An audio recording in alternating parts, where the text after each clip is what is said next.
Então aquilo foi tão especial para mim, quando eu cheguei no set de filmagem, se a primeira pessoa que estava lá era o seu Paulo Goulart, aquilo mexeu muito comigo. Eu falei, meu Deus, que maravilhoso, eu estou aqui há 5 anos, isso era um sonho, e eu estou aqui diante do São Paulo. E por aí foi com outros atores, como Chiquinha Gonzaga, quando eu também fui trabalhar conhecendo Regina Duarte.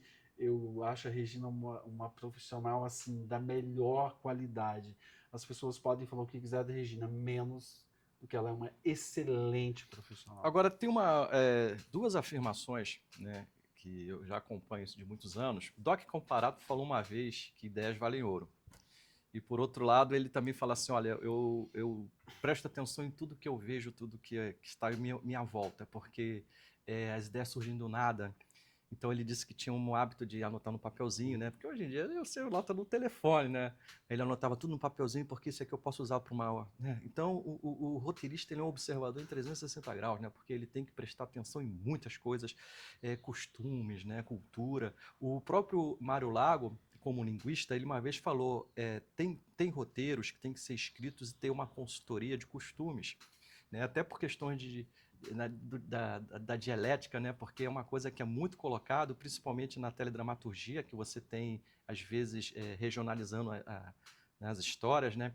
E tem que tomar muito cuidado, né? Por questão da pronúncia, etc e tal. Então, existe, assim, uma equipe, né? Às vezes, o roteirista principal, o autor da obra, ele tem uma equipe de colaboradores que vão pensar um pouco. E é aquela coisa da multidisciplina, né? Quando você falou que formado em letras, isso ajuda muito, né? Porque você tem um horizonte um pouco diferenciado, né? Você não só teve uma formação em roteiro. Por outro lado, é uma coisa muito interessante de se observar, porque a qualidade do roteirista brasileiro é uma coisa impressionante, né? Tem muitas pessoas criativas, né? A gente não tem um campo mais abrangente para poder colocar todo esse processo de criação nas obras audiovisuais.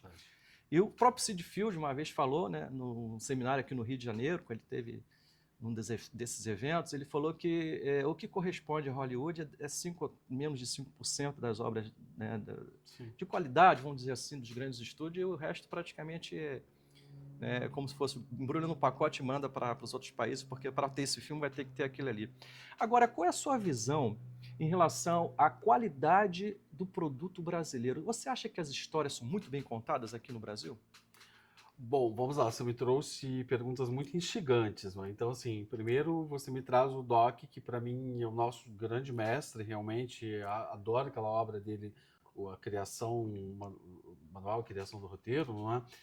E a observação dele é muito correta, que assim, um roteirista, você vive da observação da vida. Eu costumo até dizer o seguinte, eu vou reforçar aqui a minha formação da literatura. A literatura é a minha base para absolutamente tudo, não é? Especialmente os clássicos, assim.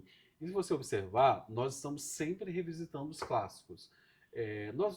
O ser humano é o seguinte, não é? Não há nada de novo abaixo do sol. Os sentimentos, a natureza humana, ela é a mesma.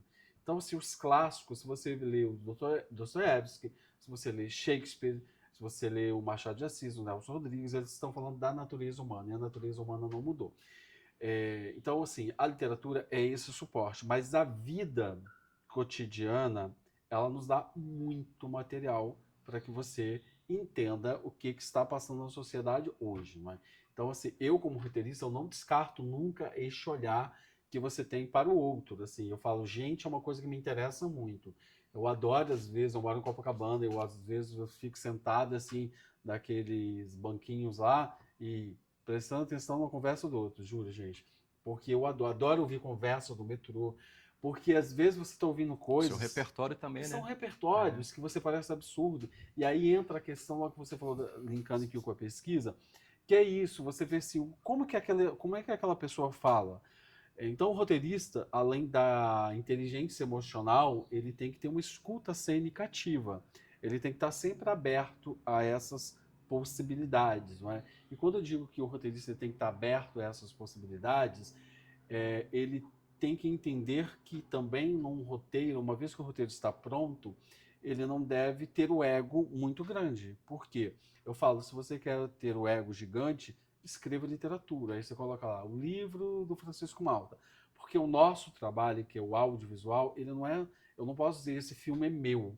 Eu escrevi o roteiro, mas você faz a direção, o Ronaldo faz a fotografia, o outro faz a arte, o outro figurino. Então é uma soma de talentos para a gente entregar o melhor de cada um para o público, não é?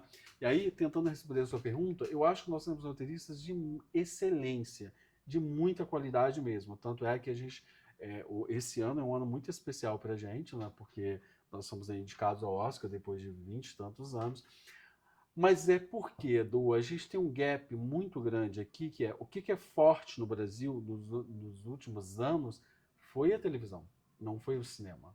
Então você não tem uma formação de autores de cinema, como a gente teve na época de cinema novo, você teve ali o Glauber Rocha,